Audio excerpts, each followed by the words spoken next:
Welcome back guys. आज हम पढ़ेंगे बायो इनऑर्गेनिक केमिस्ट्री के बारे में। इस वर्ड को समझने से पहले हमें इसके मतलब के बारे में पता होना चाहिए। इनऑर्गेनिक केमिस्ट्री में हम क्या पढ़ते हैं? मेटल आयंस के बारे में पढ़ते हैं। और बायो मतलब बायोलॉजी। इस वर्ड का मतलब ही क्या होता है? लाइफ से रिलेटेड। तो बायो इनऑर्गेनिक केमिस्ट्री का मतलब क्या हुआ? मेटल आयंस का क्या रोल है हमारी लाइफ के अंदर, हमारी ह्यूमन बॉडी में लगा लो या किसी भी एनिमल की बॉडी के अंदर, इन मेटल आयंस का क्या रोल है, इसी को हम कहते हैं bio inorganic chemistry. It is the branch of science which brings inorganic chemistry into life processes by recognising the fundamental importance of life dependence on metal ions. या फिर सिंपली हम कह सकते हैं कि study of roles of metal ions in biology. ठीक है। अब एलिमेंट्स जो है वो भी दो टाइप्स के होते हैं, इसेंशियल एलिमेंट्स और नॉन इसेंशियल एलिमेंट्स। नाम से ही समझने की कोशिश करो। इसेंशियल का क्या मतलब होता है कि जो हमारी बॉडी के लिए इसेंशियल है, हमें चाहिए, हमारी बॉडी को उनकी रिक्वायरमेंट है, वो सभी होंगे essential elements. The elements which are required for the maintenance of life of plants and animals. और ये जो है इंडिस्पेंसिबल होते हैं, और अगर इनकी एब्सेंस हुई तो उससे बहुत सारी डिजीज़ हो जाती हैं। अगर इसेंशियल एलिमेंट्स एब्सेंट हुए या फिर डिफिशिएंट हुए तो इनसे बहुत सारी डिजीज़ हो जाती हैं, या फिर डेथ भी हो सकती है, कोई भी इम्पेयरमेंट आ सकती है, बॉडी जो है वो अच्छे से फंक्शन करना कम कर देती है। तो इसेंशियल एलिमेंट्स जो है वो हमारी बॉडी को चाहिए। अब इसके लिए भी क्राइटेरिया होता है कि कौन सा एलिमेंट इसेंशियल है, ये हम कैसे क्लासीफाई करेंगे। एलिमेंट्स तो बहुत सारे होते हैं और हर कोई तो इसेंशियल नहीं होता, तो इसेंशियल एलिमेंट्स हम कैसे क्लासीफाई करेंगे? तो इसके लिए भी कुछ क्राइटेरिया होता है कि अगर वो क्राइटेरिया कोई एलिमेंट फॉलो करेगा तो ही हम उसे कहेंगे कि वो इसेंशियल एलिमेंट है। सबसे पहले तो कि जो एलिमेंट है टिश्यूज़ में प्रेजेंट है डिफरेंट एलिमेंट्स की, उसकी एक कंसनट्रेशन होनी चाहिए। The element is present in tissues of different elements at comparable concentration. दूसरी बात, उस एलिमेंट की डिफिशियंसी की वजह से बॉडी के अंदर कुछ ना कुछ इम्पेयरमेंट आनी चाहिए, कुछ ना कुछ एबनॉर्मेलिटी आनी चाहिए। उस एलिमेंट की डिफिशियंसी की वजह से कुछ ना कुछ बॉडी के अंदर सिम्टम्स शो होने चाहिए। तीसरी बात यह है, डिफिशियंसी और एबनॉर्मेलिटी कैन बी रिलीव्ड और prevented by addition of that element. अगर हम उस एलिमेंट को फिर बॉडी में ऐड कर दें तो वो जो डिफिशियंसी या फिर वो जो इम्पेयरमेंट आई थी वो सही हो जाए। Next, abnormalities are accompanied by specific biochemical changes which can be remedied or prevented when deficiency is checked। जो उसकी एबनॉर्मेलिटी है उसके साथ ऐसे बायोलॉजिकल चेंजेस होने चाहिए, यानी कि ऐसे सिम्टम्स शो होने चाहिए कि हमें पता चल जाए कि इस एलिमेंट की डिफिशियंसी है, और फिर उस एलिमेंट को ऐड करके बॉडी से उसकी डिफिशियंसी को दूर किया जा सके। Next and last one is a specific biochemical function is associated with a particular element. मतलब कि उस एलिमेंट का एक पर्टिकुलर बायोलॉजिकल फंक्शन होना चाहिए हमारी बॉडी में, एम ही नहीं प्रेजेंट होना चाहिए, उसका एक फंक्शन होना चाहिए पर्टिकुलर। तो इसेंशियल एलिमेंट्स जो हैं वो नॉर्मल फंक्शनिंग के लिए बहुत ज़रूरी हैं, चाहे वो प्लांट्स हों चाहे वो एनिमल्स हों। अब इसेंशियल एलिमेंट्स जो हैं वो भी दो टाइप्स के होते हैं, बल्क एलिमेंट्स और ट्रेस एलिमेंट्स। इसको भी नाम से समझने की कोशिश करो। बल्क का मतलब क्या होता है? ज़्यादा, यानी कि जो एलिमेंट हमें ज़्यादा कंसंट्रेशन में चाहिए उसे हम कहते हैं बल्क एलिमेंट, और जो एलिमेंट हमें कम कंसंट्रेशन में चाहिए उसे हम कहते हैं trace element. Bulk elements are the elements which are found in higher concentration and these are the elements which are needed in very low concentration. इसके बाद एक अल्ट्रा ट्रेस एलिमेंट्स भी आ सकते हैं जो कि हमें बहुत बहुत कम रिक्वायरमेंट होती है, जिनकी बहुत कम हमें कंसंट्रेशन में वो चाहिए होते हैं। नॉन इसेंशियल एलिमेंट्स जो हमारी बॉडी के लिए इसेंशियल नहीं है लेकिन फिर भी हमारी बॉडी में प्रेजेंट है, वो क्या होंगे? Non essential elements. इन एलिमेंट्स का हमारी बायोलॉजिकल फंक्शनिंग में ऐसा कोई खास रोल नहीं है लेकिन फिर भी ये हमें चाहिए। इसके बाद क्लासीफाई देख लेते हैं इनकी इसेंशियल एलिमेंट्स की। इसमें क्या क्या आ जाएंगे? Bulk elements, trace elements, ultra trace elements और कुछ मिनरल्स भी आते हैं। हम एक टेबल देख लेते हैं। ये टेबल है, ये बल्क या स्ट्रक्चरल एलिमेंट्स कह सकते हैं, वो है ये सारे एलिमेंट्स हमें बल्क में चाहिए। ये मैक्रो मिनरल एलिमेंट्स हैं, ये ट्रेस एलिमेंट्स है, और ये अल्ट्रा ट्रेस एलिमेंट्स है। ये सबसे कम अमाउंट में चाहिए, ये मीडियम अमाउंट में, और ये सबसे ज़्यादा अमाउंट में हमारी बॉडी को चाहिए होते हैं। अब एक एक करके इन सब के बारे में हम पढ़ेंगे। पोटाशियम जो है वो मेजर केटायन की फॉर्म में यूज़ किया जाता है। इसके रोल्स हैं, इसके जो आयंस होते हैं उनके फंक्शंस हैं नर्व एक्शन में और हार्ट की स्टिमुलेशन में, इसमें बहुत अच्छे रोल्स प्ले करता है ये। पोटाशियम और सोडियम की जो कैटायंस हैं वो कुछ एंजाइम्स को, स्पेसिफिक एंजाइम्स को एक्टिवेट करने का भी काम करते हैं, और अगर ये क्लोरीन एनायन के साथ मिल जाएं तो ये osmotic regulation of body and tissue fluids का भी फंक्शन परफॉर्म करते हैं, मतलब बॉडी को रेगुलेट करने में, टिश्यू फ्लूइड्स को रेगुलेट करने में भी ये अपनी एक इम्पॉर्टेंस प्ले करते हैं। सोडियम के भी यही सेम है, सोडियम और पोटेशियम यूजुअली इनके सेम फंक्शंस ही पाए जाते हैं। Next is calcium and magnesium. Calcium जो है वो सेल वॉल्स के अंदर, बोन्स के अंदर मिलता है। ह्यूमन ब्लड के अंदर अगर हम कैल्शियम का कैटायन देखें तो कैल्शियम जो है वो मेनली प्लाज्मा के अंदर प्रेजेंट होता है। कैल्शियम जो है वो 50% आयनिक फॉर्म में प्रेजेंट होता है और 50% ये सीरम के साथ कम्बिनेशन में प्रेजेंट होता है। It is 50% it is present in combination with serum protein. Function क्या है? Muscle contraction and stabilisation of certain enzymes, helps in blood clotting. अगर इस एलिमेंट की, कैल्शियम की डिफिशियंसी हो जाती है, डिक्रीज़ हो जाती है अमाउंट बॉडी के अंदर, तो ये एक डिजीज़ टेटनी कोज करता है। वहीं इसकी ज़्यादा अमाउंट भी हार्मफुल है, और अगर ये बॉडी के अंदर ज़्यादा हो गया है, एक्सेस में हो गया, तो ये कैल्सिफिकेशन कोज करता है। कैल्सिफिकेशन भी एक डिजीज़ है, ठीक है। इसमें कैल्शियम की अमाउंट ज़्यादा हो जाती है। कैल्शियम की अमाउंट जब ब्लड के अंदर ज़्यादा हो जाती है तो कैल्सिफिकेशन हो जाता है, और जब कम हो जाती है तो टेटनी हो जाता है। Next is magnesium. मैग्नीशियम जो है वो क्लोरोफिल में, रेड सेल्स में प्रेजेंट होता है मेनली। इलेक्ट्रोकेमिकल में ये अच्छा फंक्शन परफॉर्म करता है, और मैग्नीशियम का जो कैटायन है वो एंजाइम एक्टिवेटिंग फंक्शंस परफॉर्म करता है।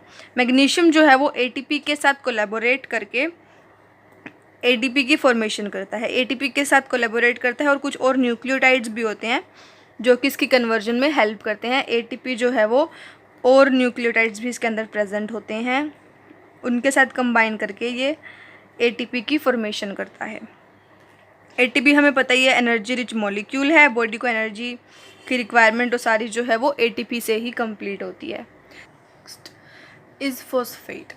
फॉस्फेट जो है, it helps in metabolism of carbohydrate, fat, protein and vitamins. इन सब की मेटाबॉलिज्म के लिए इसेंशियल है। ब्लड के अंदर पीएच को रेगुलेट करने में फॉस्फेट अपना इंपॉर्टेंट रोल प्ले करता है। बोन्स की नॉर्मल फंक्शनिंग के लिए फॉस्फेट ज़रूरी है।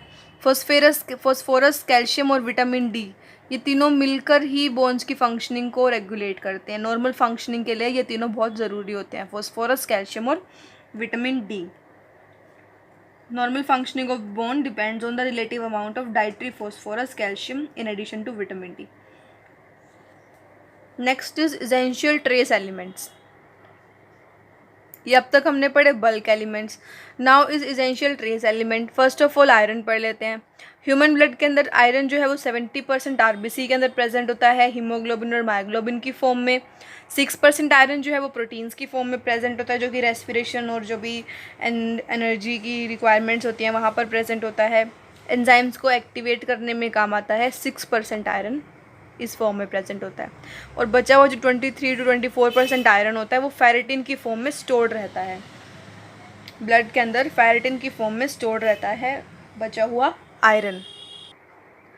This is the pathway of iron from food stuffs to haemoglobin and to ferritin, involving the following processes. First of all, iron of dietary material is reduced to iron 2 positive. Gastrointestinal tract में होता है ये function, ये conversion. और फिर absorption के बाद Fe2 positive जो है वो यहाँ पर हीम की फॉर्मेशन हो जाती है, Fe2 पॉजिटिव, और ये ग्लोबिन के साथ बाइंड करके हीमोग्लोबिन की फॉर्मेशन करता है। Fe2 पॉजिटिव जो है वो Fe3 पॉजिटिव में भी कन्वर्ट होता है, जो कि लीवर, स्प्लीन या बोन मैरो में प्रेजेंट होता है। और कुछ Fe3 पॉजिटिव जो है वो एपोफेरेटिन की फॉर्म में यहाँ पर स्टोर भी रहता है, बाकी का Fe2 पॉजिटिव में कन्वर्ट हो जाता है। ये सारी रिएक्शंस जो हैं ये दोनों तरफ से होते हैं, यानी कि Fe3 पॉजिटिव भी Fe2 पॉजिटिव में कन्वर्ट हो सकता है, और Fe2 पॉजिटिव भी Fe3 पॉजिटिव में कन्वर्ट हो सकता है। तो आयरन का क्या हो गया मेन रोल? हीमोग्लोबिन, मायोग्लोबिन में, फेरेटिन की फॉर्म में ये लीवर, स्प्लीन में स्टोर रहता है, फेरेटिन की फॉर्म में लीवर, स्प्लीन, बोन मैरो में, या फिर सीरम, प्लाज्मा के अंदर ये बाउंड फॉर्म में प्रेजेंट होता है। ये हमें फूड स्टफ से बाउंड फॉर्म में मिलता है। Next essential trace element is copper. Copper जो है वो बहुत सारी रिडोक्स रिएक्शंस में कॉन्स्टिट्यूंट की तरह प्रेजेंट होता है, और हीमोसाइनिन में भी प्रेजेंट होता है। हीमोसाइनिन में जब कॉपर प्रेजेंट होता है तो वो एज अ ऑक्सीजन कैरियर काम करता है। ऑक्सीजन को कैरी करने का काम करता है। और pigmentation of skin, functioning of brain, iron metabolism in body, इन सभी के अंदर कॉपर प्रेजेंट होता है। कॉपर इन सभी के अंदर बहुत इंपॉर्टेंट रोल्स प्ले करता है। अगर कॉपर की डिफिशिएंसी हो जाए बॉडी के अंदर तो उससे अनीमिया कोज होता है, और अगर एक्सेस में प्रेजेंट है तो भी हार्मफुल है और विल्सन्स डिजीज कोज करता है। सो this was about copper. Next is cobalt. Cobalt वैसे तो मतलब इनको हम ज़्यादा तो स्टील वगैरह में, या फिर आपने पढ़ा होगा ना कि कोबाल्ट के ये यूटेंसिल्स बने हैं, या फिर कोई भी ऐसे इक्विपमेंट बनाने में ज़्यादा यूज़ होता है। लेकिन ह्यूमन बॉडी के अंदर इसके कुछ गिने चुने रोल हैं। वो ये हैं कि एक तो ये बहुत सारे एंजाइम्स को एक्टिवेट करने में काम आता है। काफ़ी एंजाइम्स ऐसे होते हैं जो कि कोबाल्ट से एक्टिवेट होते हैं या जिनमें कोबाल्ट प्रेजेंट होता है। विटामिन B12 का एक कॉन्स्टिट्यूएंट है ये। कोबाल्ट जो है वो विटामिन B12 का एक कॉन्स्टिट्यूएंट है। Zinc, next is zinc. Iron के बाद जो सबसे इम्पॉर्टेंट एलिमेंट है जिसका बायोलॉजिकल सिग्निफिकेंस बहुत ज़्यादा है, बायोलॉजिकल रोल बहुत ज़्यादा है ह्यूमन बॉडी के अंदर या किसी भी बॉडी के अंदर, वो है जिंक। जिंक जो है वो पूरी बॉडी के अंदर ऑलमोस्ट हर सेल के अंदर पाया जाता है। बॉडी के इम्यून सिस्टम के लिए यह ज़रूरी होता है ताकि बॉडी के अंदर का जो इम्यून सिस्टम है जो कि उसे बहुत सारी डिजीज़ से, बैक्टीरिया, वायरस, इन सभी से डिफेंस का काम करता है, तो जिंक उसके लिए रिक्वायर्ड होता है। It is also needed for senses of smell and taste. इन सेंसेस की भी प्रॉपर फंक्शनिंग के लिए जिंक नीडेड होता है। नेक्स्ट इज़ कि zinc plays role in cell division, growth, wound healing and break down of carbohydrates. It is present in enzyme carbonic anhydrase, carboxypeptidase etcetera. इन enzymes के अंदर स्पेशली जिंक प्रेजेंट होता है। Carbonic anhydrase का नाम तो सुना ही होगा। कार्बोनिक एनहाइड्रेज एंजाइम जो है वो रेस्पिरेशन के लिए इम्पोर्टेंट होता है एनिमल्स में, और ये CO2 और वाटर को कंबाइन करके H2CO3 की फॉर्मेशन करता है, डेट इज़ हाइड्रोजन कार्बोनेट। तो कार्बोनिक एनहाइड्रेज का बहुत इंपॉर्टेंट रोल है रेस्पिरेशन के लिए ह्यूमन बॉडी के अंदर। कार्बोक्सीपेप्टाइडेज का भी रोल है, ये पेप्टाइड बॉन्ड की हाइड्रोलिसिस में काम आता है मेनली। तो जिंक जो है वो इस तरह से यूज़ होता है। इसके बाद सिलेनियम। सिलेनियम की न्यूट्रिशनल वैल्यू है ह्यूमंस के लिए, न्यूट्रिशनली इसेंशियल है ह्यूमंस के लिए। It helps your body make special proteins called antioxidant enzymes. Body के अंदर जो स्पेशल प्रोटीन्स प्रोड्यूस होते हैं जिन्हें हम एंटीऑक्सीडेंट एंजाइम्स कहते हैं, उन्हें बनाने में सिलेनियम अपना एक इम्पॉर्टेंट रोल प्ले करता है। It enhances the immune response. Selenium deficiency in human results in degenerative condition of heart tissues and known as Keshan disease. अगर सिलेनियम डेफिशिएंट हो जाता है ह्यूमन बॉडी के अंदर तो उससे केशन डिजीज़ कोज होती है। कौन सी डिजीज़ कोज करता है ये डिफिशिएंट होने पे? केशन डिजीज़ कॉज करता है अगर ये डिफिशिएंट हो जाए ह्यूमन बॉडी के अंदर। अगर जैसे जो ग्रेजिंग एनिमल्स होते हैं जो रोड पे इधर उधर घूम रहते हैं, अगर सॉइल के अंदर सिलेनियम की अमाउंट ज़्यादा होती है तो उन एनिमल्स के अंदर सिलेनियम की अमाउंट ज़्यादा हो जाती है। इसकी वजह से जिनका सेंट्रल नर्वस सिस्टम है वो भी ख़राब हो सकता है। यानी कि ग्रेजिंग एनिमल्स के लिए भी ये, ग्रेजिंग या फिर रूमिनेंट्स के लिए कह सकते हो, उनके लिए भी ये हार्मफुल है अगर ज़्यादा कंसनट्रेशन में प्रेजेंट होगा। Next is molybdenum. मोलिब्डेनम जो है वो मॉडरेटली टॉक्सिक है। It activates enzymes that break down sulphide and prevent toxins from building up in the body. मतलब जो सल्फाइड्स, जो एंजाइम्स बॉडी के लिए हार्मफुल है वो बॉडी के अंदर बिल्ड हो जाते हैं तो उनको बढ़ने से रोकता है मोलिब्डेनम। एक्सेस में अगर प्रेजेंट है तो ये कॉपर की डिफिशियंसी क्रिएट कर देता है। मतलब अगर मोलिब्डेनम एक्सेस में प्रेजेंट है तो वो कॉपर की डिफिशियंसी क्रिएट कर देता है और इससे एक गॉट लाइक सिंड्रोम भी हो जाता है अगर मोलिब्डेनम जो है वो ज़्यादा अमाउंट में प्रेजेंट है मैमल्स के अंदर। Element is chromium. क्रोमियम जो है वो इसेंशियल ट्रेस एलिमेंट है। ये हमें कम अमाउंट में प्रेजेंट होता है, हमें चाहिए होता है कम अमाउंट में, तो इसे हम ट्रेस एलिमेंट में इंक्लूड करते हैं।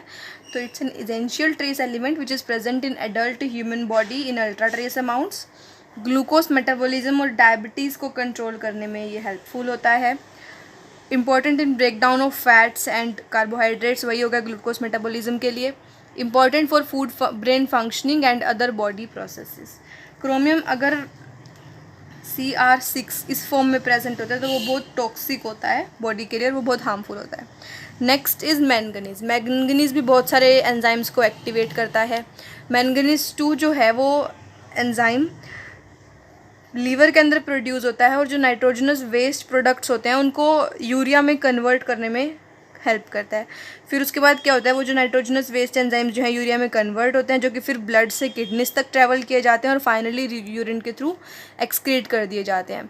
Manganese 2 enzyme produced in liver converts nitrogenous waste products into urea which is carried by blood to kidneys which excrete it into urine. So this was about manganese. Manganese की deficiency अगर soil के अंदर हो जाए तो ये plant की normal growth को इनहिबिट करता है और मैमल्स के अंदर ये इनफर्टिलिटी भी कॉज कर सकता है जो उन प्लांट्स को कंज्यूम करते हैं।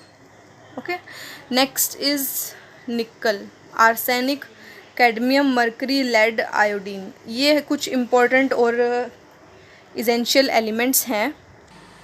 इसमें मेनली अल्ट्रा ट्रेस एलिमेंट्स हैं।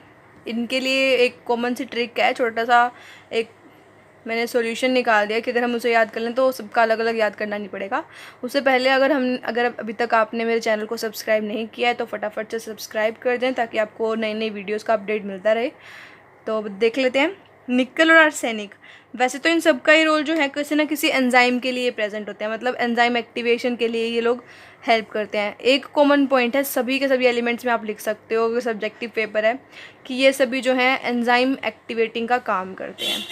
ठीक है, इसके बाद निकल और आर्सेनिक, ये सब जो हैं ये मेनली जो एल्गी है, चिक, रैट, पिग, गोट, रूमिनेंट्स लगा लो, तो उन सभी के अंदर ये डिफिशिएंसी कोज करता है। अगर निकल, आर्सेनिक, कैडमियम इन सब की डिफिशिएंसी हो गई तो उनके अंदर जो उनकी ग्रोथ होती है वो डेफिशिएंट हो जाती है, डिप्रेस हो जाती है, कम हो जाती है। कैडमियम, मरकरी और लेड, इनका बायोलॉजिकली तो कोई ऐसा रोल नहीं है खास, लेकिन ये फिर भी बॉडी के लिए इंपॉर्टेंट होते हैं, हालांकि इनका कोई ऐसा रोल नहीं है। मरकरी की अगर बात करें, मरकरी जो है वो फंजाई, ग्रीन प्लांट्स, एनिमल्स, इनके लिए हाईली टॉक्सिक है और मैमल्स के लिए ज़्यादा अमाउंट में अगर प्रेजेंट है तो एज अ पॉइजन बिहेव करती है। आयोडीन तो हमें पता ही है, थायराइड हार्मोन का कॉन्स्टिट्यूएंट है और अगर इसकी डिफिशिएंसी होगी तो गोइटर कोज होता है। थायराइड हार्मोन थायरोक्सिन हार्मोन जो कि मेटाबॉलिज्म और ग्रोथ रेगुलेशन के लिए इम्पॉर्टेंट होता है, और इसकी डिफिशिएंसी से थायराइड ग्लैंड जो है वो एबनॉर्मल फंक्शनिंग करता है और जिसकी वजह से गोइटर नाम की एक डिजीज़ हो जाती है। सो this was all about essential elements. Thank you so much.